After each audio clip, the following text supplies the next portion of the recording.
തിങ്കളാഴ്ച സുപ്രീം കോടതിയിൽ മുൻകൂർ ജാമ്യാപേക്ഷ സമർപ്പിച്ച് അറസ്റ്റ് ഒഴിവാക്കാനുള്ള അർജുൻ ആയങ്കിയുടെ തന്ത്രപരമായ നീക്കങ്ങൾ തകർത്ത് കേരള പോലീസ്.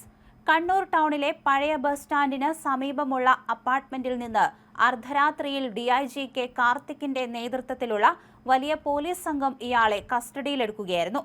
സുപ്രീം കോടതിയിൽ ഹർജി നൽകി നിയമപരമായ സംരക്ഷണം നേടുന്നതിന് തൊട്ടു മുൻപാണ് ആഭ്യന്തരമന്ത്രി രമേശ് ചെന്നിത്തലയുടെ മേൽനോട്ടത്തിൽ പോലീസ് ഈ നിർണായക ഓപ്പറേഷൻ പൂർത്തിയാക്കിയത്.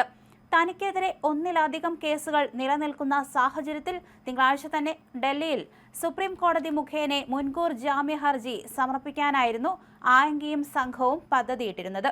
ഇതിന്റെ ഭാഗമായി നിയമപരമായ രേഖകൾ സജ്ജമാക്കാനും ഹർജിയുടെ കാര്യങ്ങൾ ഏകോപിപ്പിക്കാനുമാണ് ഇയാൾ കണ്ണൂരിലെ പ്രമുഖ വനിതാ അഭിഭാഷകയുടെ അപ്പാർട്ട്മെന്റിൽ എത്തിയത്. എന്നാൽ ഈ തന്ത്രപരമായ നീക്കം ചോർത്തിയെടുത്ത പോലീസ് സംഘം മിന്നൽ പരിശോധനയിലൂടെ പ്രതിയുടെ കണക്കുകൂട്ടലുകൾ തെറ്റിക്കുകയായിരുന്നു. ആയങ്കിയുടെ അടുത്ത സുഹൃത്താണ് വനിതാ അഭിഭാഷക. തൃശൂരിലെ പാലിയക്കര ടോൾ പ്ലാസ വഴി സാഹസികമായി കണ്ണൂരിലേക്ക് കടന്ന ആയങ്കി മറ്റൊരു ഡീൽ കൂടി ലക്ഷ്യമിടുന്നു. CPM പാർട്ടിയുമായി അകന്ന സാഹചര്യത്തിൽ ആകാശ് തില്ലങ്കേരി ഉൾപ്പെടെയുള്ള പ്രാദേശിക ശൃംഖലകളുടെയും ക്രിമിനൽ സംഘങ്ങളുടെയും സുരക്ഷിതത്വം പ്രതീക്ഷിച്ചാണ് ഇയാൾ മലബാറിലേക്ക് എത്തിയത്.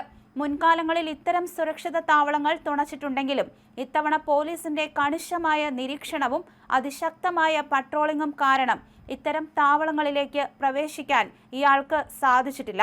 ആയങ്കിയെ ഒളിവിൽ കഴിയാൻ സഹായിച്ച അപ്പാർട്ട്മെന്റ് ഉടമയായ വനിതാ അഡ്വക്കേറ്റിനെതിരെ കേസെടുക്കുന്ന കാര്യത്തിൽ പോലീസ് കടുത്ത ജാഗ്രതയിലാണ്. കക്ഷികളുടെ നിയമപരമായ അവകാശങ്ങൾ സംരക്ഷിക്കാനും അവർക്ക് നിയമസഹായം നൽകാനും അഭിഭാഷകർക്ക് ഭരണഘടനാപരമായ ബാധ്യതയും നിയമപരമായ അവകാശവുമുണ്ട്. അതിനാൽ തന്നെ കേസിന്റെ ഭാഗമായി അഭിഭാഷകയെ സമീപിച്ചതിനെയോ വീട്ടിലെത്തിയതിനെയോ നേരിട്ട് കുറ്റകൃത്യമായോ നിയമവിരുദ്ധമായോ ചിത്രീകരിക്കാൻ കഴിയില്ലെന്ന വിലയിരുത്തലാണ് പോലീസ് ആസ്ഥാനം. എന്നാൽ നിയമസഹായത്തിനപ്പുറം ഇയാൾക്ക് ഒളിവിൽ താമസിക്കാനും പോലീസിന്റെ കണ്ണുവെട്ടിച്ച് ഒളിച്ചോടാനും സഹായങ്ങൾ ചെയ്തു നൽകിയ മറ്റ് ആളുകൾക്കെതിരെ കടുത്ത വകുപ്പുകൾ ചുമത്തി കേസെടുക്കാനാണ് പോലീസിന്റെ തീരുമാനം. ആയങ്കിയെ കണ്ണൂരിലെത്തിക്കാൻ സഹായിച്ചവർ, വാഹനം നൽകിയവർ, സാമ്പത്തിക സഹായങ്ങൾ എത്തിച്ചു കൊടുത്തവർ എന്നിവരെല്ലാം പ്രതിപ്പട്ടികയിൽ വരും. ഇതിൽ കൂട്ടാളി ജിതിനെയും ആയങ്കിയുടെ സഹോദരനെയും പോലീസ് കേന്ദ്രീകരിച്ച് അന്വേഷണം ശക്തമാക്കിയിട്ടുണ്ട്. ടൗൺ പോലീസും സ്പെഷ്യൽ സ്ക്വാഡും ഉൾപ്പെടെയുള്ള വിപുലമായ പോലീസ് വ്യൂഹം അപ്പാർട്ട്മെന്റ് കെട്ടിടം പൂർണ്ണമായും ഉപരോധിച്ചു.